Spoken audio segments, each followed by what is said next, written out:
Hello, Bill speaking. Hi, Bill. How you doing? Lawrence, That's me. that's you. Give me Yeah, a second. Let me plug you in, and we'll be good to go here. All you right. bet. All right.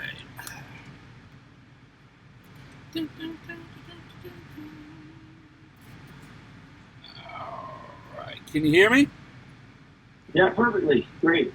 Wonderful. Lawrence, as always, a pleasure to speak with you today. Let's remind everyone today we're talking with Lawrence Gowan of the classic rock band Styx, who will be sharing the stage with Chicago this Saturday, August 22nd at Lucas Oil Live at the WinStar Casino and Resort in Thackerville, Oklahoma. Great to Yeah. have you. Well, great to be back on with you, Bill. And yeah, looking forward to August 22. Yeah, man. We're down here in Dallas, but that's kind of the closest you guys are coming to us. So we're going to take the trek Yeah. and come up and see you Yeah. guys. I don't care if it's a 4 hour drive. It's definitely worth the ride to come and see you guys. You guys are amazing. Yeah, this is a spectacular tour. Over the top response from the audience. It's sold out every night, and we're so looking forward to this in Thackerville. And yeah, please, people in Dallas, make the trek. It'll be worth your time. Well, it's very interesting because the WinStar Casino and Resort, I don't know if you know, but the WinStar Casino is the largest casino on the entire planet. In the Wow. world. You would think it would be Las Vegas, but no, it's in the middle of nowhere in Thackerville, Oklahoma. So the thing is, since there's Wow. no gambling in the state of Texas, and we're pretty much an hour drive away, every license Yeah. plate you're going to see in that parking lot has a Texas Yeah. license plate on it. so, Okay. so it's a I'll twofer. start. I'll start telling. You know, you go there, you get a great show. It's a Yeah. Saturday night, so after you stay a couple Yeah. hours, you gamble, you eat. It's a win-win. Come on. Well, this is the recommendation of Bill Hernandez, and I would definitely follow that prescription. Oh, most definitely. So now Styx and Chicago. I mean, both you guys share a rare legacy of musicianship and longevity. What does performing alongside another iconic band bring out in you creatively and energetically on stage? Yeah, that's a great thing. And really, that's been the lowest prize for us on this tour. The fact that both bands, emanated from the city of Chicago, and both in the 1970s were very experimental and forged really so much of what we know as progressive rock, because both bands really had a progressive leaning in that they took rock to places that it hadn't been yet, prior to that, and really defined that decade. But the most important thing, though, is the contrast between musical styles of the two bands, both being very, as I say, very musically adventurous, but very, very different. I mean, there's no other band like Chicago, and there's no other band really like Styx. Although, there are other horn bands, there are other bands obviously that do great progressive rock, but the two of them really defined a kind of a Midwestern, I suppose, approach, musically speaking, to what they did in that decade, and that's really what we're bringing to the stage. And what I think that this is a big part of what people are so enamored with this tour about is Yeah. the two completely contrasting styles, and yet they marry up, they merge together so well over a night of music. Now, both bands are known for complex arrangements and tight harmonies. When you watch Yeah. Chicago perform, what musical elements stand out to you as a fellow veteran of intricate rock craftsmanship? Well, as I mentioned, that kind of adventurous thing, that the sharp, almost, like the sharp turns that the music will take. If when I listen to, the Ballet for a Girl in Buchanan, for example, all those songs make me smile and color my world, and all the kind of great musical gluey bits that go in between that take the listener on this ride. That's really what I'm drawn to. There's this endless kind of surprise turns that their music takes, and and yet still can land and play really heavy rock stuff with like 25 or 6 to 4. And, and some of the biggest ballads, of course, of the 1980s, on top of that. So, I mean, they really are a good, they've earned their over half a century of influence on music. And that's just a wonder to listen to night after night. Now, how great is it that, you do all these shows, and you guys do a lot of shows every year. About how many shows are you kicking out every year? We usually do 100. I think this year we're doing about 92, and that's really the pace that we've been on since I joined in 20 years ago. In '99, that was the goal, was really Styx. In JY and Tommy and Chuck's estimation, had really underplayed, and really we're in the era now where the only thing you can't download is a great live rock show, which to my mind is still the greatest form of entertainment that I've ever encountered. Amen. So we're usually on a pace for about close to 100 shows per year. Now, you're a master of theatrically, let me rephrase that. You're I need coffee. Now, theatrically, I mean, you're a master at the keys. I mean, you're all over the stage. You have your keyboard set up to where it spins. Where did that idea come from for you? In 1990, before I joined Styx, I was on my 4th solo album for Columbia Records, and we had a song.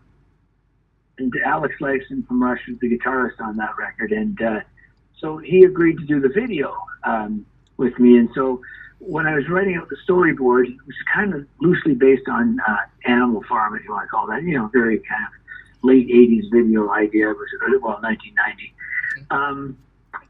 I realized, wow, I've got the most boring part of all in this video just stuck behind the piano. So I went to the production company and asked, is there some way we can make the keyboard, make the piano move? And so we settled on the idea of having it spin, and they made this contraption out of stainless steel, which weighs a ton. But it really was effective. And while we were making the video, the band guys, the crew guys, Alex himself even said, "Are you going to take that on stage?" And I said, "Well, actually, it was really just supposed to be this video, but I think I'm really liking it because whole room. I don't have to be facing one position." And when I joined Styx, I didn't think they would want to use it, but right at our very first rehearsal, JY looks at me and he goes, "Hey, where's the spinning thing?"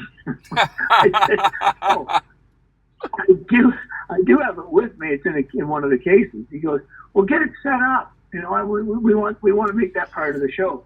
So it translated, it transmuted from my own solo years right into being a part of the Styx stage setup.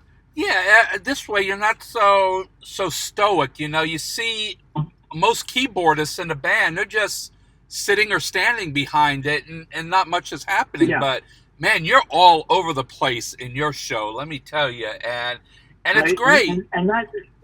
Yeah, someone had to do something about that. I love the way Rick Wakeman, when he started with the whole multi-keyboard setup and his cape, and I thought, oh yeah, just become a superhero and everyone's going to pay attention.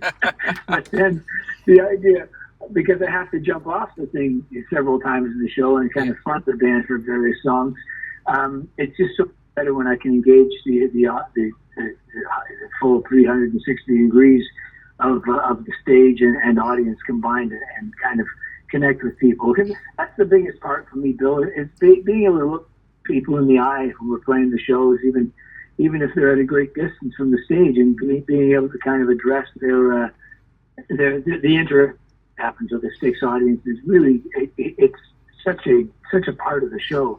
So I don't want to be left out of that. It's funny you say that, because a lot of times when I do shows, I'll be given floor seats, and those are great. Yeah. However, I like to kind of sit up on the side a little bit above the audience, because a lot of my review is watching the audience. You get so much from them just by watching their reaction to how the show is going. And that's literally 40% of my review is watching the Yeah. audience, and I get such a joy Yeah. out of that. You know, and I'm the same way. Honestly, from the stage, obviously, I need to be, you know, interconnected in the most profound way with the guys on stage. But the audience factor is, you know, there's so much energy exchange. I guess you'd call it that. Yeah. And music is a language, and and to me, it's like, unless you're really conversing with those people on a musical term and kind of going back and forth, you're missing half of the experience anyway. Maybe, as you said, maybe 40% of it. Mm-hmm. The other great thing I've noticed from the stage in the last probably 15 or 16 years is, you know, the audience now, there's as many people under 40 as over 40. So, Yes. so half the audience weren't even born when the biggest records of the classic rock era came out. And I love seeing them, you know, throwing themselves into it with complete abandon, and because the music has become contemporary with their own lives. You know, they've Yes. found this music, classic rock, and it resonates with them in such a way as they're very, very effusive in their they're probably the most demonstrative in the audience, and I love seeing that. I mean, you see people in their late teens or, you know, early 20s or something singing, you know, Too Much Time in My Hands or Sail Away or Renegade. It's part of the whole kind of electric charge that you get out of a show. Yeah, for sure. And speaking of classic rock bands, I mean, collaborations between classic rock bands are becoming more common. And if the opportunity arose, is there a Chicago song you love to sit in on, or a Styx song you think would be fascinating with Chicago's horn section? Well, yeah, great question. I'd love to sit in on any Chicago song, but the stage is rather crowded up there. They got a lot of guys, so it'd be tough to find a place to sit.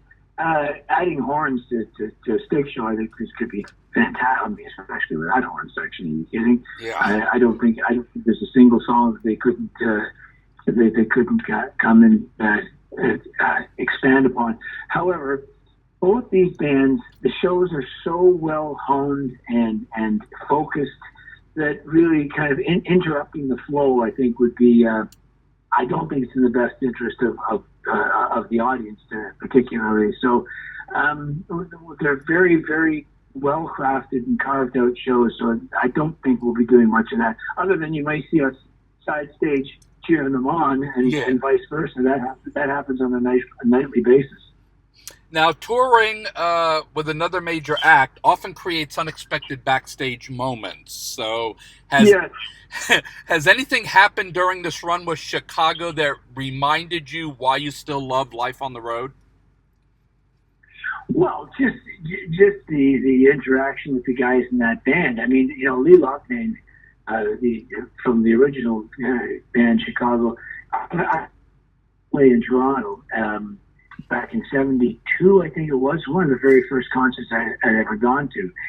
And just talking to Lee and finding out how they came together as a band, how they forged their musical trajectory, that's been the greatest thing for me, is to get it right from the original guy that saw it all happen. And, you know, the meeting with Robert Lamb and how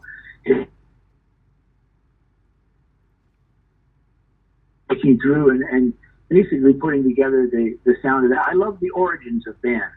You know, I get the same things when I talk to Chuck and to JY, particularly in the origins of how bands come together and how that musical style emerged. So that's been the most obvious thing backstage so far. That and just the general kind of high fives that we're giving each other, you know, usually at catering, because the tour is going so well. Yeah, exactly. Well, listen, Lawrence, I just want to thank you again for your time and consideration to speak with me. I'm going to let you go because I know you're a busy guy. You're going to be traveling. This is our 7th interview in the past 10 years. So we've done a lot of them and talked about just about everything you can think of. Really looking forward to this show Saturday night. My wife and I will be there. And 7 interviews. Hopefully one day we can come back and say hi and put a face to the voice. We'll probably do that at some point for sure. I'm looking forward to Sacramento this Saturday night and seeing everyone there, the Texans and the Oklahomans. Yes. It's going to be an epic night, believe me. Absolutely. Lucas Oil Live, One Star Casino and Resort, Thackerville, Oklahoma, this Saturday night. There are some tickets available, but as you said, these shows are selling out.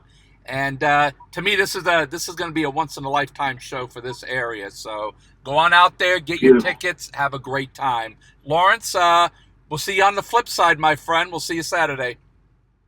See you Saturday, Bill. Great to chat with you again, and I look forward to seeing you soon. All right, likewise. Cheers, brother. Cheers. Bye now. Bye-bye.